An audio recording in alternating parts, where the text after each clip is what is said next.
আজকে আমরা দেখবো 6 মাস ধরে সাবুদানা কোনো বদ্ধ ফ্রিজে থাকলে তার পরিস্থিতি কি হয়। Hey guys, good morning, my name is Kishu, welcome back to my channel. আজ 23শে এপ্রিল, আমাদের এখানে ভোট আছে, তাই সকাল 12টা নাগাদ বেরিয়ে পড়ি। আজকে গরমটাও ছিল মোটামুটি। এইবার আমার প্রথম ভোট, অনেকটা এক্সাইটেড যে কেমন করে ভেতরে ভোট দিতে হয়। এতদিন তো শুধু বাইরে থেকে দেখেছি, আজকে সামনে থেকে নিজে ভোট দেওয়ার পালা। তাই ভাবলাম প্রথম ভোটের এক্সপিরিয়েন্সটা তোমাদের সাথে শেয়ার করা যাক। সবার মুখে শুনেছি এতদিন নাকি ভোট দিতে যাওয়ার আগে শেষ হয়ে যেত, তবে আমার প্রথম ভোটটা মোটেও তেমন হয়নি। সত্যি অনেক শান্তিপূর্ণ ভোট দিয়েছি আমি। তোমাদের আগেই বলি, আমার বা অন্য ক্রিয়েটারের কথা শুনে তাদের এনগেজিং বাড়াতে নিজের উপর থেকে কমেন্টে কিসে ভোট দিয়েছে কোনোদিনই বলবেন না। বাড়িতে এসে দেখি ফ্রিজের ভোটগুলো সবগুলো লেখা কমপ্লিট হয়ে গেছে। আর তোমরা যারা যারা আমার ব্লগ দেখো তোমরা তো সবাই জানোই যে আমরা কয়েকদিন আগে শীতের দিকে পার্মানেন্টলি বাড়িতে চলে এসেছি। আর ওখানে যখন ফ্রিজগুলো ছিল তখন হচ্ছে প্রচন্ড নোংরা। এখন প্রায় 6 মাসের মতো আমরা প্রায় ফ্রিজ থেকে অন করাও হয়নি, তাই ফ্রিজ পুরো নোংরায় ভর্তি হয়ে গেছে। আর সিরিয়াসলি বলছি,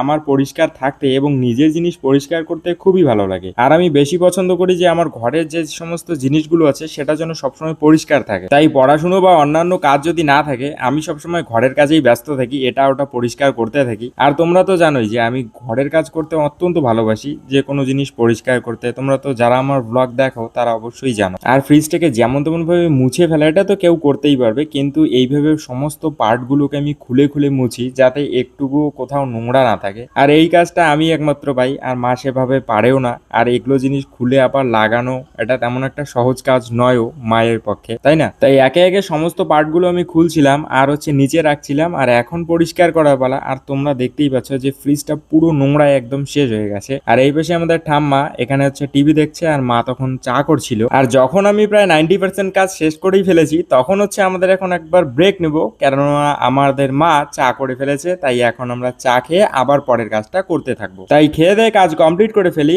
এখন দেখো কত সুন্দর একদম নতুনের মতো চকচক করছে, তাই না? আর এখন আসি তোমাদের হচ্ছে ডাউট ক্লিয়ার করতে যে সাবুগুলো কি হয়েছে অ্যাকচুয়ালি। দেখো, সাবুগুলো প্রায় 6 মাসের মধ্যে বদ্ধ ফ্রিজে ছিল, গরমে ছিল একদম, কোনো ইঁদুর টিঁদুরের কোনো বাচ্চা ঢুকতে পারেনি, তাই সেরকম কোনো কিছু হয়নি। আমরা অর্ধেক খেয়ে সেটাকে রেখেছিলাম, কিন্তু সেটা বাইরে থেকে ভালো হলো, ভেতর থেকে একদম খাওয়ার অনুপযোগী হয়ে গেছে। তাহলে আজকের ব্লগ এখানেই শেষ করছি। যদি ব্লগটা একটুকু ভালো লাগে একটা লাইক করে দেবেন। নমস্কার সবাইকে।